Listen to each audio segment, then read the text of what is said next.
Pues van a ver ustedes enseguida en pantalla la reacción que han tenido los futuros de Estados Unidos. El Nasdaq cayendo más de un 1,2%. El S&P 500 que por ahora mantiene un poquito, pero ven esa vela a la baja en este primer minuto después de las 2:30 de la tarde. El dato ni huele el 2% prácticamente. Se queda en el 3,1%. Del 2,9 que se esperaba, 3,1%. Baja la inflación, sí, del 3,4 anterior, pero baja menos de lo que estaba pronosticado por parte del mercado. Todavía está por encima del 3% y llevamos realmente desde 2021 sin ver un dato de inflación general anual por debajo del 3% y acercándonos ya al 2%. Pero no es solo esta métrica la que decepciona al mercado, es que decepcionan todas prácticamente, y son 4 importantes: la general anual, la general mensual, la subyacente anual y la subyacente mensual. Bueno, ¿cómo ha quedado la general mensual? Aquí vemos una subida de los precios del 0,3%, se esperaba un 0,2%, así que los precios suben más de lo que estaba esperado por parte del mercado en el mes de enero respecto al mes de diciembre, es decir, el mes anterior.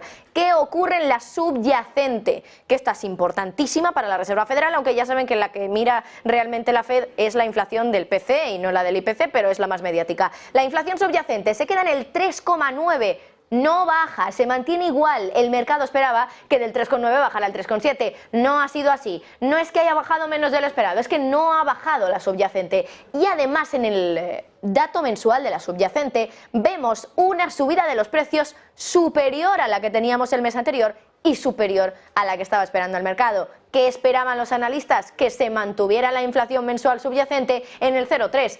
Ha subido hasta el 0,4%. Es decir, todas las métricas decepcionan, algunas más que otras, por supuesto, pero la crucial, que ya saben cuál es, nos lo decía justo ahora Eduardo Bolinches, el dato de inflación general anual, que si cumplía con la expectativa, íbamos a ver ahí por fin ese 2%, no ha cumplido con la expectativa. Se ha quedado, de hecho, 2 décimas por encima de lo que estaba esperando el mercado. Ha bajado la inflación otra vez. No hemos vuelto a ver un mes donde la inflación suba respecto al mes anterior. Pero hemos visto de nuevo una inflación por encima del 3%. Y esto psicológicamente sienta muy mal al mercado, sobre todo cuando ya tenía las ilusiones hechas de que la inflación iba a bajar hasta el 2,9%. Bueno, están viendo en pantalla el movimiento que estamos viendo ahora en los futuros estadounidenses. Batacazo que, ojo, podría poner en peligro también los 5.000 puntos del S&P 500, 5.000 puntos que se alcanzaron, ya lo saben, la semana pasada y que no representan nada más técnicamente que un máximo histórico, pero ya saben que es un número muy redondo, un número muy psicológico. De momento tenemos esos futuros estadounidenses con retrocesos. En el caso del Nasdaq ya del 1,5%, S&P ya por debajo de los 5.000, acaba de confirmarse ahora. 1% de retroceso, 4.972 puntos. Lo están viendo ustedes en la pantalla ahora mismo aquí en Negocios Televisión. 4.972. Volvemos a estar por debajo de los 5.000 porque la inflación ha decepcionado.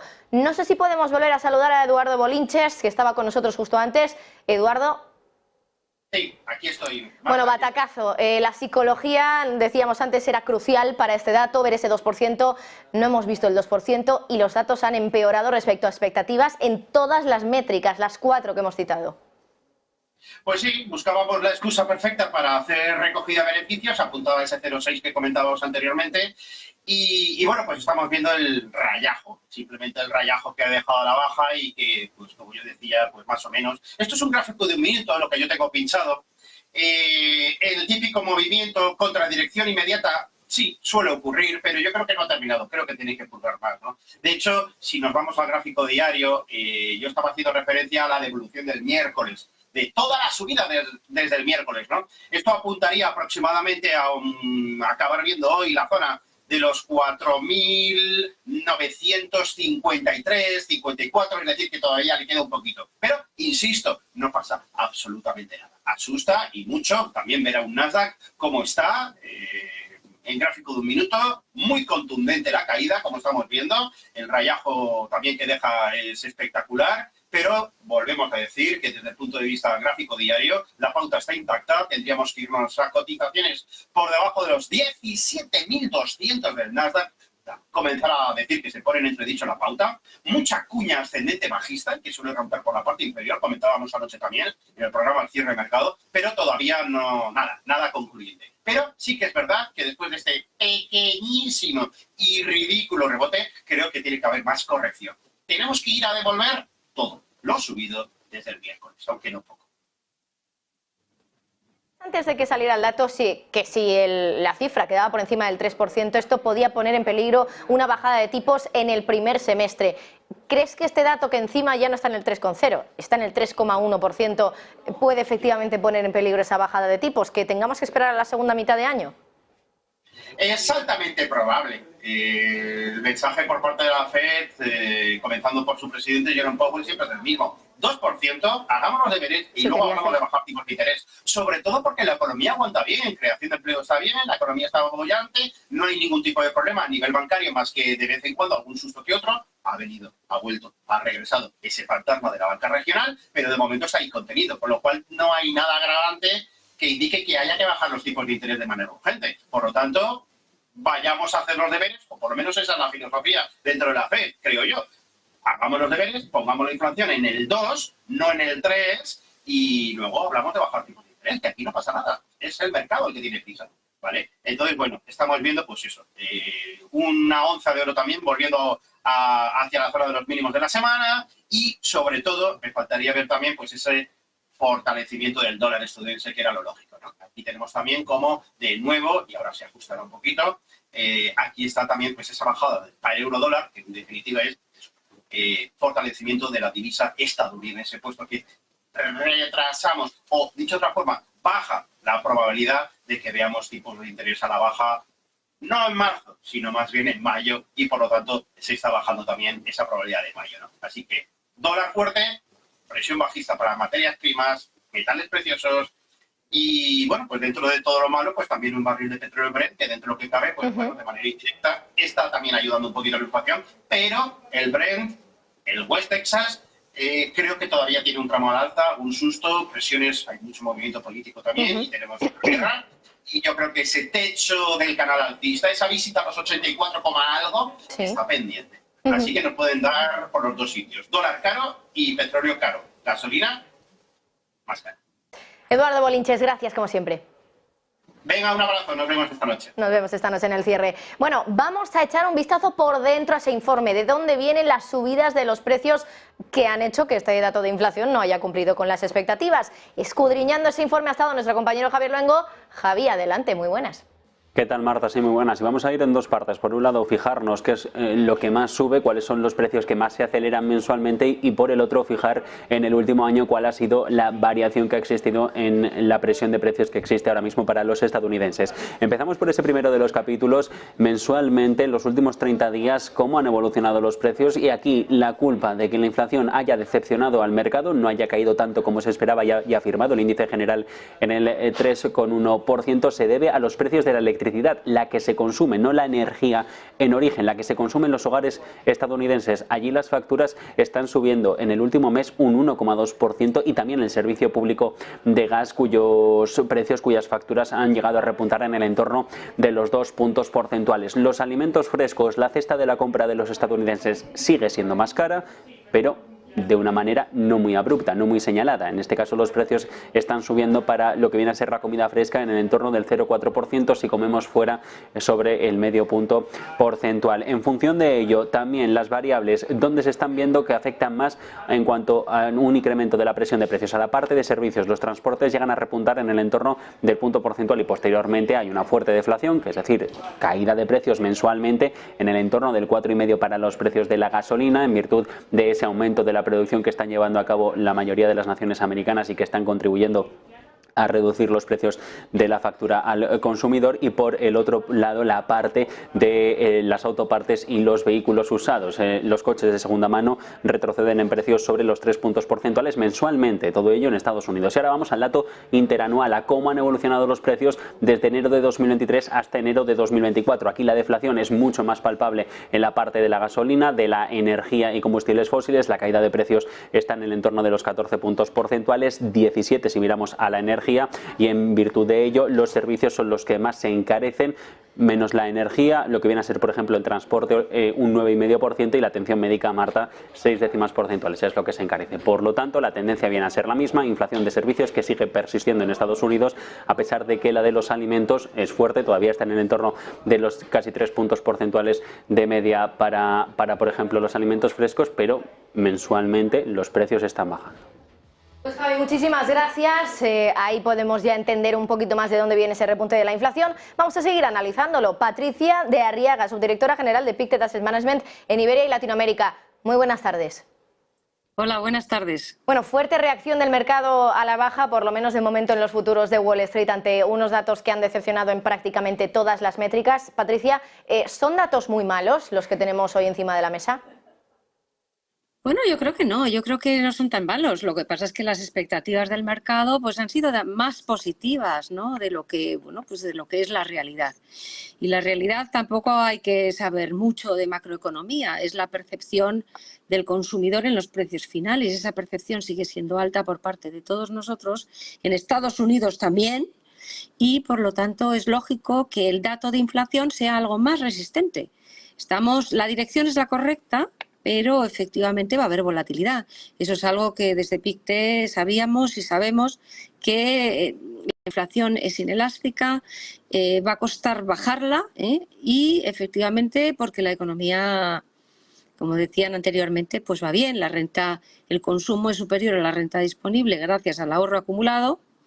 Los salarios han subido por encima de la inflación y, por lo tanto, el consumidor se siente fuerte y seguro, y eso va a presionar los precios, sobre todo también porque la inflación tiene sombras y esa sombra se extiende por encima de que la inflación haya bajado. Muchos precios de los servicios se han actualizado en los primeros meses del año, en los últimos meses del año pasado, y por lo tanto eso repercute en una tasa que, al menos en los 2 últimos meses, pues ha sido creciente.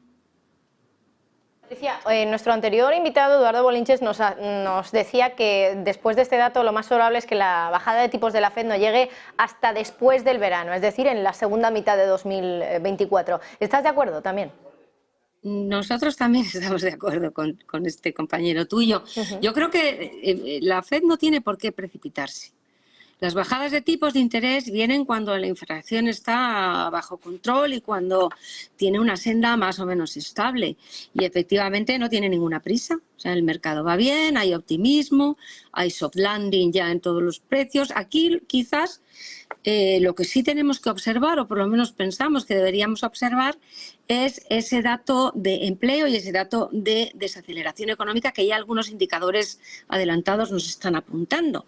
A ver si al final, ¿no?, después de todo este maravilloso Goldilocks o este escenario maravilloso, a ver si lo que no vamos a tener en cuenta es, de la misma manera que la FED subió los tipos rápidamente porque se le fueron de la mano todas las previsiones de inflación, a ver si lo que nos va a pasar ahora es que el riesgo de desaceleración fuerte o de más fuerte de lo que piensa el mercado, pues esté ahí a la vuelta de la esquina, ¿no? Entonces vamos a observar, pero efectivamente si todo sigue como hasta ahora, pensamos que, y sobre todo por la poca necesidad que tiene la FED de precipitarse cuando la economía va bien, pensamos que esas bajadas van a llegar ya en los últimos meses del 2024. Digamos, después del verano o durante el último trimestre del 2024, donde se puede empezar a anticipar, no te digo que pase, pero sí anticipar bajadas de tipos. Mientras tanto, pues volatilidad en unos entornos todavía fuera del objetivo, pero que tampoco hay que echarse las manos a la cabeza. O sea, venimos de donde venimos y efectivamente la senda de convergencia pues no es tan rápida como el mercado piensa. Pues Patricia de Arriaga, subdirectora general de Pictet Asset Management en Iberia y Latinoamérica, gracias, como siempre, un placer tenerte. Gracias a todos vosotros. Hasta luego, chao. Bueno, seguimos con el análisis. Saludamos ya a Luciana Taft, analista de AFI. Luciana, buenas tardes. Hola, buenas tardes, ¿qué tal? Bueno, el mercado se ha tomado muy mal el dato de inflación. También estamos viendo, bueno, aparte de las caídas en bolsa en los futuros de Estados Unidos, subidas en los rendimientos del Tesoro de Estados Unidos, subidas en los rendimientos y por tanto bajadas en los precios. Es un poco el fin del mundo, no el fin del mundo, pero entiéndeme, un poco el fin de esa celebración que veíamos en el mercado de que la inflación casi estaba ya derrotada por parte de la Reserva Federal, ¿O estos datos tampoco son tan catastrofistas? A ver, efectivamente, yo creo que el mercado está recalibrando, ¿no? Y está repreciando un poco a la baja, ¿no? Este descuento de bajada de tipos que tenía para la Fed. Recordemos que hace no muchas semanas, igual 4 o 5 semanas, el mercado estaba en 6 bajadas para la Fed, empezando en marzo, ¿no? Entonces, bueno, pues todos los datos, ya no solo el de hoy, que por supuesto es un dato clave y era el foco, y es el foco que centra la atención en la semana, pero todos los datos que venimos recibiendo de actividad de mercado laboral, de precios y de salarios, y esto es clave, ¿no? Esta aceleración reciente que tenemos en salarios, pues ha puesto al mercado un poco en su sitio y decir, bueno, es demasiado pronto. A esto hay que sumarle también todos los discursos que estamos teniendo, ¿no? Por parte de miembros del Consejo de Gobierno, ¿no? De la Reserva Federal, pues diciéndonos, oye, es demasiado pronto, ¿no? Tuvimos a Powell hace un par de semanas, ayer teníamos a Bauman, etcétera, ¿no? Diciéndonos, es todavía muy pronto. Dato catastrofista, ¿no? Pero es un dato que nos sigue mostrando que la inflación subyacente y en particular la inflación de servicios, ¿vale? Incluso aquellos servicios cuando quitamos vivienda, ¿no? Pues sigue estando bastante enquistada, ¿no? Yo creo que el mercado se da cuenta de que este escenario de desinflación inmaculada, ¿no? Por llamarlo de alguna manera, pues no es, ¿no? Más allá del debate que pueda haber también aquí en términos de política monetaria, creo que, teniendo en cuenta que estamos en un año electoral, imagino que aquí también puede haber un debate político. Ya sabemos que siempre que sale un dato de inflación, sale el presidente de Estados Unidos, Joe Biden, a celebrar que el dato es bajo, que ha bajado, incluso hace comparaciones raras, ¿no? Dice que el dato ha bajado un 50% desde el pico máximo, que esto es raro, ¿no? Hablando de un porcentaje. Claro, esto en el entorno político de tantas elecciones en los que estamos ahora mismo en 2024 y teniendo en cuenta que este año también vamos a tener elecciones en 2024 en Estados Unidos, ¿qué puede significar? No sé si a lo mejor todavía al gobierno le puede quedar unas en la manga para poder, a través de sus políticas, hacer que baje más la inflación, porque precisamente lo que han hecho es gastar tanto que, claro, en la teoría económica eso no favorece que la inflación siga bajando. No, efectivamente, a ver, el tema político, pues ya sabemos, ¿no? Cómo suele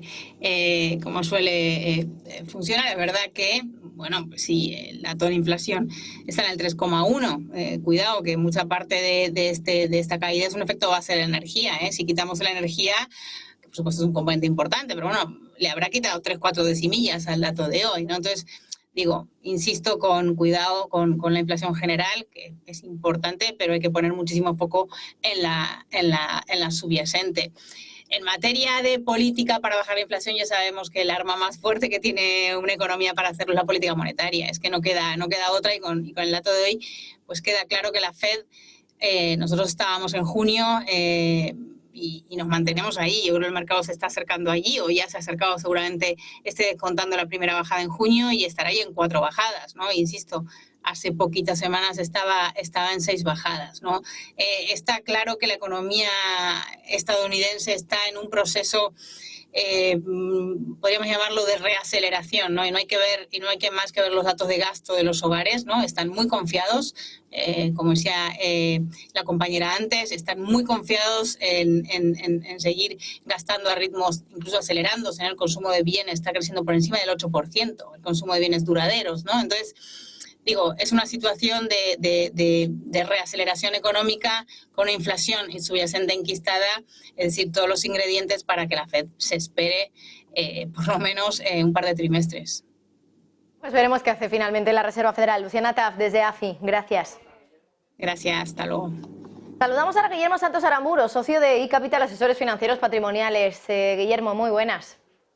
Hola, muy buenas, ¿qué tal? Bueno, hasta ahora nos hemos estado centrando en el dato general, que es un poco el que acaparaba más miradas, porque, bueno, psicológicamente ver ahí un 2% era importante, pero no nos hemos centrado mucho, por lo menos en la parte de análisis, en la subyacente, y es que no ha bajado. Se esperaba que bajara, pero no ha bajado. Se ha quedado en el 3,9% en el término anual, y luego en el dato mensual ha habido una subida de los precios por encima del mes anterior y por encima de lo que se esperaba. 0,4 versus 0,3 del mes anterior y 0,3 esperado. ¿Qué nos dice también este dato de la subyacente? Porque es la que mira la Reserva Federal. Pues nos dice algo muy, muy claro. Antes de comentar qué nos dice, por qué esa inflación subyacente se ha comportado así, que tampoco es una super subida, es más bien casi milimétrica, pero se ha comportado así por la fuerza de la economía americana, ¿eh? No es por otra cosa, es decir, porque Estados Unidos las cosas, a efectos de crecimiento, van bastante bien.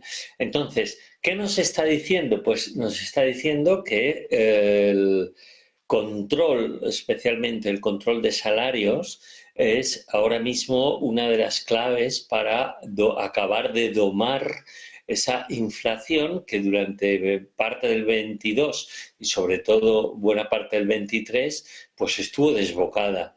Entonces, ese dato de inflación salarial, que al final simplemente es lo que trasladan las empresas a los precios y hacen subir los precios porque los salarios suben, ¿no?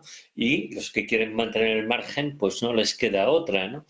Pues es lo que más pone de manifiesto una situación que en Estados Unidos, como sabemos, con un mercado laboral absolutamente, vamos a decir, en el paraíso y jamás durante tantos trimestres manteniéndose y mejorando y bajando el desempleo, aunque se pueda analizar y algunos puntos, pero muy positivo, pues ha llevado o les está llevando a esa inflación salarial que se refleja en manufacturas y sin duda en el sector servicios, donde cuando veamos una descomposición más concreta de este dato conocido hace un rato de la inflación general y de la subyacente, veremos que está siendo actualmente en general los servicios un componente pues que está penalizando una mejora, una caída ulterior o subsiguiente en la tendencia de los precios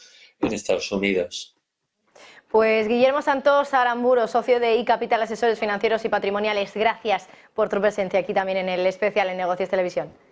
A vosotros, adiós. Bueno, ahora también tenemos que fijarnos en la renta fija. La renta variable ya sabemos que está bastante volátil, con caídas importantes en los futuros de momento, pero ojo también a la caída que estamos viendo en los precios de los bonos, subida por lo tanto en los rendimientos, subidas de 10 puntos básicos, que se dice pronto, en el rendimiento del bono a 10 años, cotizando ya en el 4,28%. Subidas también de 13 puntos básicos en el bono a 5 años estadounidense.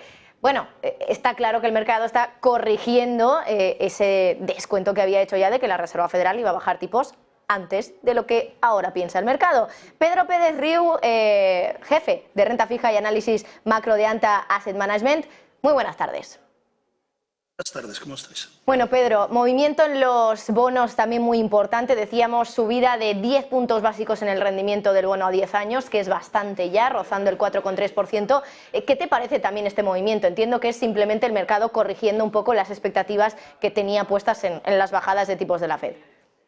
Efectivamente, el aplanamiento de curva con el 2,10, el diferencial yéndose por encima de 31 puntos a 32 ahora mismo, simplemente refleja un trasvase de la probabilidad de la primera bajada de tipos de mayo a, bueno, ya ni siquiera a junio, estoy viéndolo ahora aquí directamente, la probabilidad está más o menos igual entre junio y julio, que es más o menos lo que nosotros esperábamos. Yo no esperaba tampoco mayo, más bien junio era el momento el que todos más o menos aquí esperábamos, pero lo que está pasando no es simplemente un ajuste de la curva a nuevas expectativas de bajadas de tipos, a la probabilidad de bajadas de tipos más adelante de lo que estaba estimando antes. ¿Cuándo, en tu opinión, Pedro, podría llegar esa bajada de tipos? Porque estoy leyendo ya que los mercados están ya poniendo un poco toda su expectativa en que la bajada de tipos no va a llegar en junio, que era un poco la estimación que había ahora mismo, y que puede llegar en el mes de julio ya. Bueno, a ver, yo estoy viendo aquí las probabilidades implícitas. Todavía una probabilidad decente de que sea en junio, pero sí que es verdad que se está trasladando la probabilidad implícita más a julio que a junio, ahora mismo con una probabilidad del 60 y algo %. Eso es normal, ¿eh? Cuando estás viendo esos movimientos de curva, como pasa hoy, pues esto va a ocurrir. De todas formas, yo tendría un poquito... la bolsa es distinto porque ha subido muchísimo, pero tenía un poquito de miedo de extrapolar lo que está pasando ahora con cómo va a cerrar el mercado hoy, porque el supercore de inflación, el supercore que es sin alquileres y sin lo que es la subyacente sin alquileres, sí que ha caído. El problema que ha habido es que no solo los alquileres han vuelto a subir sorprendentemente, sino que lo que ya se temía, que es los costes de seguro médico y costes médicos, han subido bastante más de lo esperado. Es decir, que sigue habiendo una inflación de servicios bastante sticky, más allá del shelter, porque francamente se esperaba una subida después de un año entero de bajadas muy grandes, pero no se esperaba esa subida y esos son los dos componentes más grandes de la inflación subyacente americana. De todas formas, como he dicho antes, el supercore ha bajado, lo que es la inflación subyacente, el índice más mirado, que lo llaman así el supercore, que es la subyacente sin rentas y alquileres, ha bajado un poquito. Entonces vamos a ver qué pasa, como el mercado, en particular el mercado de renta fija, termina ajustando al final del día cuánto de verdad vamos a ver los tipos a largo plazo más arriba. Desde luego la bolsa tiene que sufrir, porque hay que decir también que el whisper, es decir, lo que se esperaba hoy en los últimos días, en las últimas encuestas, daba bastante mejor que esto, daba 0,1 y 0,2. Esto ha sido una sorpresa considerable. Pedro Pérez, jefe de renta fija y análisis macro de Ant Asset Management. Gracias, como siempre. Gracias. Bueno, batacazo en el mercado por ese dato de inflación que hemos conocido, que no está viendo el 2% que estaba esperando ver en el día de hoy. Les estábamos contando que ya tenemos a los futuros con una caída del 1,7% para el Nasdaq, 1,2% para el S&P 500 y subidas de 10 puntos básicos, que se dice pronto, en los rendimientos del bono a 10 años en Estados Unidos. Bueno, continuamos con ese análisis. Javier Echeverry, responsable en Active Trades. Buenas tardes. No te podemos escuchar, Javier, creo que estás muteado. Vamos a ver. Perdóname, ahora sí, perfectamente. Bueno, ¿qué te ha parecido el dato? Estábamos preguntando un poco a los analistas si es para tanto, porque el mercado, desde luego, que se lo está tomando muy mal, que todavía no estemos por debajo del 3%, si simplemente esta caída se debe a que las expectativas estaban demasiado altas por parte del mercado, de que ya estaba casi ganada esa batalla contra la inflación. ¿Tú cómo lo ves? Claro, es que al final el mercado es un niño caprichoso. Le acostumbras a una cosa concreta y en este caso es todo Goldilocks, todo alegría, no pasa nada, todo va bien, hay liquidez. ¿Que hay muchísima deuda? No pasa nada. Si al final esa liquidez nos ayuda a salir adelante y creamos un crecimiento, aunque artificial, efectivo, y por tanto no hay ningún problema.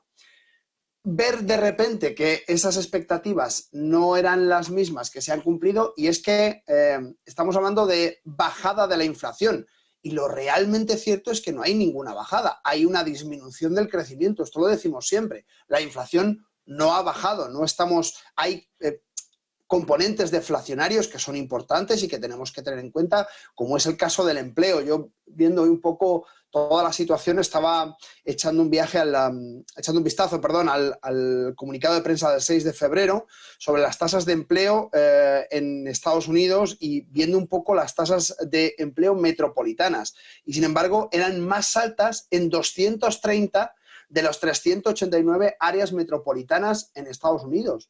Es decir, hay un componente que es el trabajo, que está empezando a dar ese tipo de signos de debilitamiento por parte de la economía, que hacen esperar que la inflación efectivamente se vea reducida, que tenga un comportamiento mucho más tranquilo y que, por lo tanto, las expectativas sean muy altas. Pero claro, es que la subyacente se quede en el 3,9, que la anualizada, en vez de al 2,9, descienda del 3,4 al 3,1, siguen siendo muy buenas noticias, y por tanto sigue creciendo menos de lo esperado.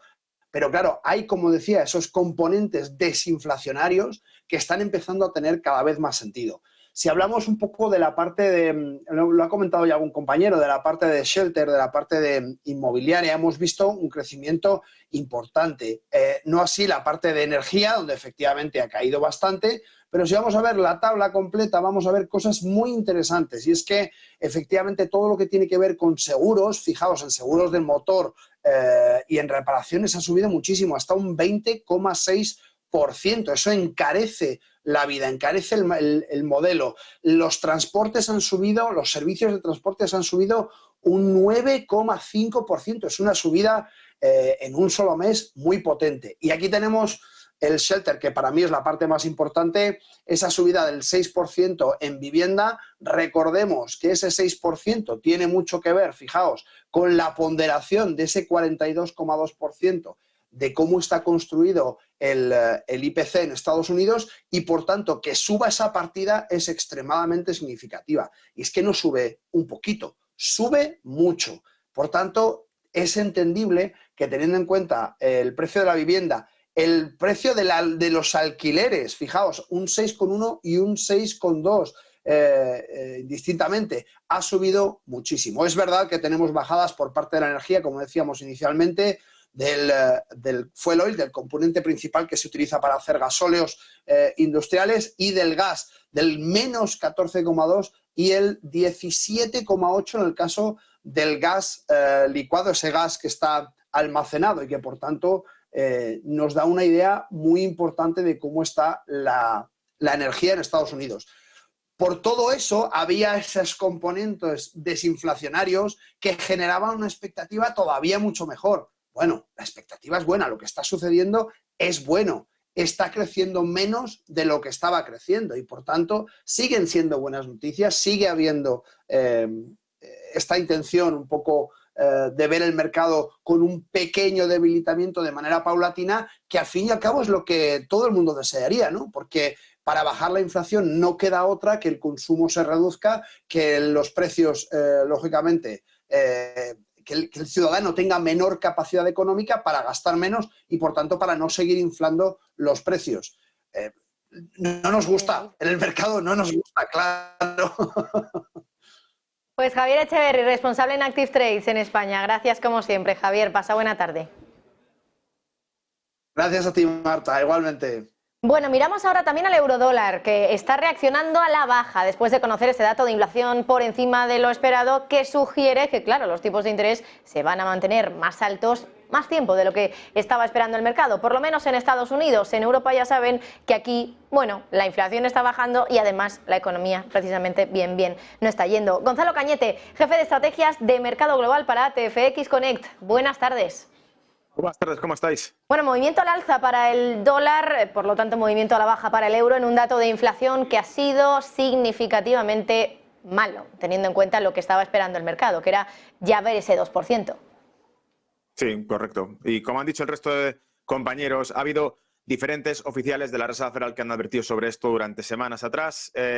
Hemos dicho que en realidad yo creo que la Reserva Federal a lo que juega es a la ambigüedad, como siempre hace, es decir, hay un plan que es el recorte de tipos. Hace tan solo unas semanas se descontaba que ese recorte llegaría para marzo y ahora parece que tenía, por ejemplo, yo he compartido en redes ahora el bono a 10 años con ese patrón que está haciendo extremadamente alcista. Es una ruptura de hombro cabeza hombro invertido en el bono a 10 años que parece que lo proyecta hacia 4,25 o 4,50. Es decir, los gráficos, los mercados están descontando que ese recorte de tipos no va como se planeaba y, por lo tanto, la Reserva Federal una vez más está jugando la lotería a ver si consigue librarse del problema sin saber muy bien qué factor es el que determina que esté controlada la tasa de inflación o no. El viernes pasado hablábamos precisamente en Negocios TV de los riesgos deflacionarios que había según los indicadores de PPI, de los precios a la producción, índice de precios a la producción, y precisamente lo que vemos es que ahora, bajo sorpresa, y como más de uno había dicho, repunta eso. Y señalando lo que había comentado algún compañero anteriormente también, los datos de la economía estadounidense eran lo suficientemente positivos, o bien es incompatible que existan los dos escenarios, una inflación que se desinfla con unos datos de Estados Unidos que son extremadamente buenos, un mercado laboral muy fuerte, muy robusto, una tasa de crecimiento del 3,3% del Q4 del año pasado. Es decir, hay una serie de datos que son incompatibles con una inflación desinflándose y, por lo tanto, lo que vemos es que por algún sitio se tenía que romper. Y ese descuento que había hecho el mercado, parece que el recorte de tipos está más bien esperado por el mercado más que por la Reserva Federal, tal como estamos viendo ahora.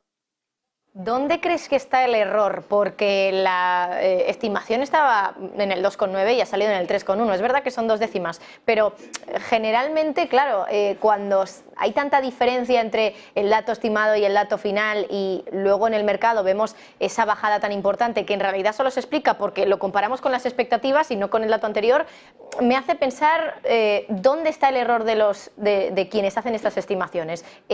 ¿Qué es lo que no tenían en cuenta que finalmente ha ocurrido para que la inflación haya subido, bueno, más de lo que esperaban ellos?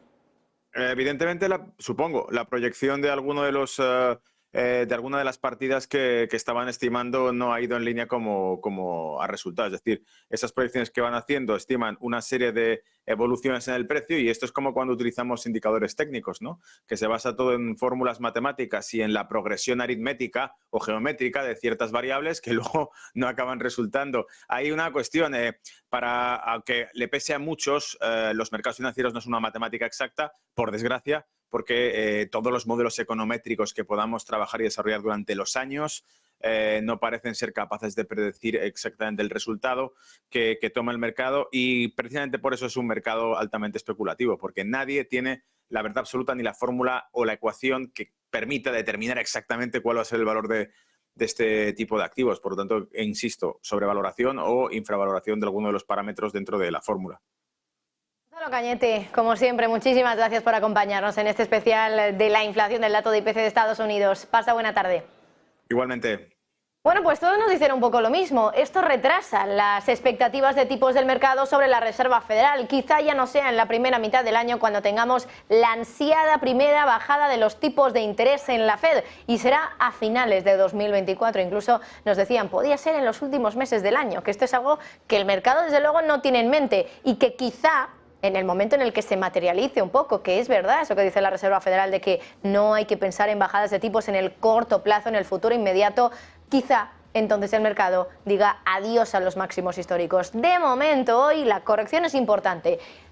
Casi roza el 2% en el caso del Nasdaq 100. Ya saben que ahí están varias compañías, esos 7 magníficos, que están sobre todo llevando la batuta de la gran subida que estamos viendo en los índices americanos. Bueno, quedan minutos para la apertura de sesión en Estados Unidos. Antes hacemos una pausa, comenzamos con el programa, dejamos a un lado este especial IPC y nos centramos en varios temas de la jornada de hoy. Análisis.